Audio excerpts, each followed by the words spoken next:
Domestic cricket ಬಹಳ ಮುಖ್ಯ ಆಗ್ತದೆ, ಪ್ರಮುಖ ಪಾತ್ರ ವಹಿಸುತ್ತೆ. ನೆಕ್ಸ್ಟ್ ಸ್ಟೆಪ್ ಅನ್ನೋದ್ರೆ ಇಂಡಿಯಾಗೆ ಆಡ್ಬೇಕು ಅಂದ್ರೆ domestic cricket. But of late IPL ಬಂದ್ಮೇಲೆ ಅದಕ್ಕೆ ಪ್ರಾಮುಖ್ಯತೆ ಕೊಡ್ತಾ ಇದಾರ ಅಂತ ಡಿಬೇಟ್ ನಡೀತದೆ. ಅದಕ್ಕೆ ಪ್ರೈಮ್ ಎಕ್ಸಾಂಪಲ್ ಅಂದ್ರೆ ರೀಸೆಂಟ್ ಆಗಿ ನಮ್ಮ ಕರುಣ್ ನಾಯರ್ ಆಡದಂತ season. In fact all 3 formats, 1 format 2 format ಅಲ್ಲಿ ನೋಡಿದೀವಿ ಚಿಪ್ಲಿ ನಾವು ರೇಜ್ ಆಗ್ತಾ ಇರೋದು. ಬಟ್ ಈ ವ್ಯಕ್ತಿ ಆಲ್ 3 ಫಾರ್ಮ್ಯಾಟ್ಸ್ ಒಂದೇ ಸೀಸನ್ ಅಲ್ಲಿ ಡ್ರೀಮ್ ರನ್ ಬರ್ತಾ ಇದೆ. ಇವಾಗ ಎಲ್ಲೋ ಒಂದ್ ಕಡೆ ಫೀಲ್ ಆಗುತ್ತಾ ಕರುಣ್ ನಾಯರ್ಗೆ ಇನ್ನೊಂದು ಚಾನ್ಸ್ ಕೊಡ್ಬೇಕು ಅಥವಾ ಹೈ ಟೈಮ್ ಇವಾಗ ಅವ್ರ ಟೀಮಿಗೆ ಬರಬೇಕು ಅಂತ ಇಂಡಿಯನ್ ಟೀಮ್ಗೆ? 100% ಟೀಮ್ ಒಳಗಡೆ ಈ ತರ ರನ್ ಹೊಡೆದ್ಮೇಲೆ ಕೊಡದೇ ಇದ್ದಾಗ ಏನಾಗತ್ ಗೊತ್ತಾ, ಈಗ ಫಸ್ಟ್ ಕ್ಲಾಸ್ ಕ್ರಿಕೆಟ್ ಆಡ್ತಾ ಇರೋರಿಗೆ ಮತ್ತೆ ಏನ್ ಮೋಟಿವೇಶನ್ ಇರುತ್ತೆ? ಇಷ್ಟು ಹೊಡೆದ್ರು ನಾವು ಇಂಡಿಯಾ ಕೊಡಲ್ಲ ಅಂತಂದ್ರೆ ಏನು ತಲೆನಲ್ಲಿ ಆ ತರ ಬಂದ್ಬಿಡುತ್ತೆ.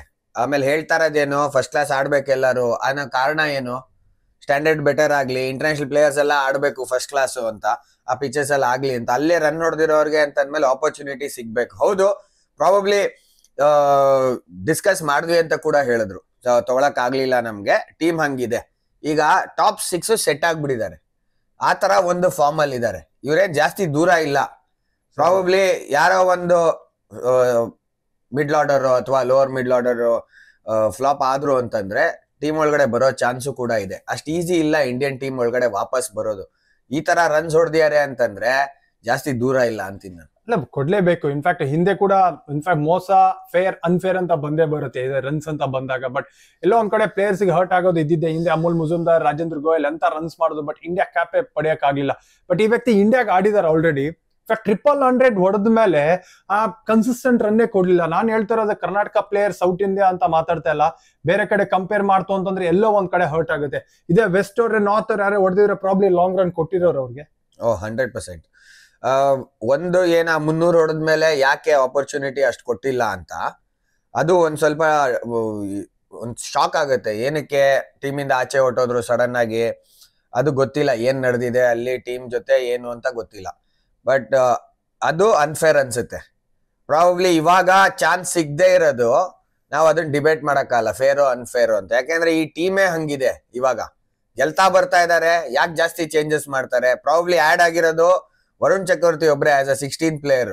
ಇಲ್ಲ ಅಂತಂದ್ರೆ ಯಾರು ಬಂದಿಲ್ಲ ಟೀಮ್ ಒಳಗಡೆ. ಅಷ್ಟು ಚೆನ್ನಾಗಿ ಆಡ್ತಾ ಇರ್ಬೇಕಾದಾಗ ಒಳಗ್ ಗುಸ್ ಮಾಡೋದು ಕಷ್ಟ ಆಗುತ್ತೆ, ನುಗ್ಗೋದು. ಸೊ ಇದನ್ನ ನಾವು ಅನ್ಫೇರ್ ಅನ್ನಕ್ ಆಗಲ್ಲ, ವೇಟ್ ಮಾಡ್ಲೇಬೇಕಾಗತ್ತೆ ಚಾನ್ಸ್ಗೆ. ಈಗ IPL ಅಲ್ಲಿ ಅಕಸ್ಮಾತ್ ಆಗಿ ಸಖತ್ತಾಗಿ ಆಡಿ ಬಾರ್ಸಿದ್ರು ರನ್ ಅಂತಂದ್ರೆ ಬೇರೆ ಆಪ್ಷನ್ನೇ ಇರಲ್ಲ, ಸೆಲೆಕ್ಟ್ ಮಾಡ್ಲೇಬೇಕಾಗತ್ತೆ. ಯಾಕೆಂದ್ರೆ ಎಲ್ಲಾ ಫಾರ್ಮ್ಯಾಟು ಹೊಡೆದಾಯ್ತು ಫಸ್ಟ್ ಕ್ಲಾಸ್ ಅಲ್ಲಿ. IPL ಅಲ್ಲೂ ಬಾರ್ಸಾಯ್ತು ರನ್ಸ್ ಅಂದ್ರೆ ಇನ್ನೇನ್ ಮಾಡ್ಬೇಕಾಯ್ತು ಕರುಣ್ ನಾಯರ್? ಕೊಡ್ಲೇಬೇಕಲ್ಲ, ಬೇರೆ ಆಪ್ಷನ್ ಇಲ್ಲ. IPL ಆದ ತಕ್ಷಣ ಬರೋದೇನು ಅಂತಂದ್ರೆ England series, 5 test match series ಹೋಗ್ತಾರೆ. ಆಸ್ಟ್ರೇಲಿಯಲ್ಲಿ ಸುಮಾರು ಇಂಡಿಯನ್ ಬ್ಯಾಟಿಂಗ್ ಸ್ಟ್ರಗಲ್ ಮಾಡಿದ್ದಾರೆ, ಎಸ್ಪೆಷಲಿ ಮಿಡ್ಲ್ ಆರ್ಡರ್ ಅಂತ ಬಂದಾಗ. ಅಂತ ಸೆಟಲ್ಡ್ ಆಗಿರುವಂತ Indian test batting line up ಅಂತೂ ಕಾಣ್ತಾ ಇಲ್ಲ. ಸೊ ಇಂಗ್ಲೆಂಡ್ ಸೀರೀಸ್ ಹೋಗಕ್ ಮುಂಚೆ 3 ಗೇಮ್ಸ್ ಗಳು ಆಡ್ತಾರೆ. ಸೊ ಕರುಣ್ ನಾಯರ್ಗೆ ಹೈ ಟೈಮ್ ವಾಪಸ್ ಕಮ್ ಬ್ಯಾಕ್ ಮಾಡಬಹುದು. ಏಜ್ ಫ್ಯಾಕ್ಟರ್ ಸುಪ್ರೀಮ್ಲಿ ಫಿಟ್ ಆಗಿದ್ದಾರೆ, ನೋ ಡೌಟ್. ಅವರ ಗಾತ್ರ ನೋಡ್ಬೇಡಿ, ಬಟ್ ಬಹಳ ಫಿಟ್ ಆಗಿರುವಂತ. ನಾನ್ ಏಜ್ ಅಂತೂ ತಗೊಳ್ಳೋದೇ ಇಲ್ಲ ಗುರು. ಏನಕ್ಕೆ ತಗೋಬೇಕು ಏಜ್? ಫಿಟ್ನೆಸ್ ಟೆಸ್ಟ್ ಅಂತ ಇರೋದು ಏನಕ್ಕೆ? ಫಿಟ್ನೆಸ್ ಟೆಸ್ಟ್ ಪಾಸ್ ಆಗ್ತಾ ಇದಾರೆ ಅಂತಂದ್ಮೇಲೆ ಏಜ್ ಮ್ಯಾಟರೇ ಆಗಲ್ಲ. ಹಂಗಂದ್ರೆ ಬೋಲೆಂಡ್ ಕ್ರಿಕೆಟ್ ಆಡಂಗಿಲ್ಲ. 35 ಡೆಬ್ಯೂ ಮಾಡಿ ಅಲ್ಲಿ ಮಿಂಚ್ತಾ ಇಲ್ವಾ? ಅಲ್ಲಿ ಮಠ ಸೇರ್ಸಿದ್ರಲ್ಲ ಎಷ್ಟೊಂದ್ ಟೀಮ್ಗಳನ್ನ. ಕನ್ಸಿಡರ್ ಮಾಡಬಾರ್ದು ಅದನ್ನ, ಏಜ್ ನಂಬರ್ ಅಷ್ಟೇನೆ. ಬಟ್ ಈ ತರ ಎಲ್ಲಾ ಫಾರ್ಮ್ಯಾಟ್ ಅಲ್ಲಿ ಹೊಡೆದು ಇಷ್ಟು ಕನ್ಸಿಸ್ಟ್ ಹತ್ರಿಂದ ನೋಡಿರೋಂತಾರೆ ಎಂತ ಸುಪ್ರೀಮ್ಲಿ ಫಿಟ್ ಇರೋಂತ ಪ್ಲೇಯರ್. ಅದಕ್ಕೆ ಹೇಳ್ತಾ ಇದೀವಿ, ನಂಬರ್ ಕನ್ಸಿಡರ್ ಮಾಡಬಹುದು. ಇಂಡಿಯಾ ಅಲ್ಲಿ ರನ್ಸ್ ಇದೆ, ಪರ್ಫಾರ್ಮ್ ಮಾಡ್ತಾ ಇದಾರೆ, ಫಿಟ್ ಆಗಿದ್ದಾರೆ ಅಂದ್ರೆ ಯಾವಾಗ ಬೇಕೋ ಚಾನ್ಸ್ ಕೊಡ್ಬೇಕು ಅಂತ. T20 ಅಷ್ಟೇ ಏಜ್ ಅಂತ ಮಾತಾಡ್ತಾರೆ. ಏನ್ ಏಜ್? CSK ಗೆದ್ದಿದ್ ಆವರೇಜ್ ಏಜ್ 34. ಚಾಂಪಿಯನ್ಸ್ ಗೆದ್ದಾಗ ಅವರು ಯಾವ ಏಜ್ ಬಂತಲ್ಲಿ? ಸ್ಕಿಲ್ ಬೇಕಾಗಿರೋದು, ಫಿಟ್ ಇದ್ದಾರಾ, ಮ್ಯಾಚ್ ನ ಗೆಲ್ಸ್ತಾರ, ಅಷ್ಟೇ ಬೇಕಾಗಿರೋದು, ಮ್ಯಾಟರ್ ಆಗೋದು. ಇಲ್ಲ ಅಂತಂದ್ರೆ ಅದ್ ಯಾವ್ದು ಮ್ಯಾಟರ್ ಆಗಲ್ಲ. ಸೊ ಆಬ್ವಿಯಸ್ ಇರೋದೇನು, ಈಗ IPL ಬರ್ತಾ ಇದೆ, ದಾದಾ ತರ ಆಡ್ತಾ ಇದಾರೆ ಕರುಣ್ ನಾಯರ್. ಬಾರ್ಸಿದ್ರು ಅಂತಂದ್ರೆ 100% ಟೀಮ್ ಒಳಗೆ. ಎಕ್ಸಾಕ್ಟ್ಲಿ ಅದೇ ಹೋಪ್ ಮಾಡ್ತಾ ಇರ್ತಾರೆ. ಕರುಣ್ ನಾಯರ್ಗೆ ಮತ್ತೊಂದು ಚಾನ್ಸ್ ಸಿಗ್ಲಿ, ಮತ್ತೊಂದು ರೇ ಆಫ್ ಹೋಪ್ ಇಟ್ಕೊಂಡ್ ಬಂದಿರ. ಅದಕ್ಕೆ ಅಷ್ಟು ಕನ್ಸಿಸ್ಟೆಂಟ್ ರನ್ ಮಾಡಿರೋದು. ನಮ್ ಕಡೆ ವಿಶೇಷ ಇದ್ದಿದ್ದೇನೆ, ಇಂಡಿಯನ್ ಟೀಮ್ ಬಾಗ್ಲ ತೆರೆದಿದೆ ಅಷ್ಟೇ ಕರುಣ್ ನಾಯರ್ಗೆ ಇವಾಗ.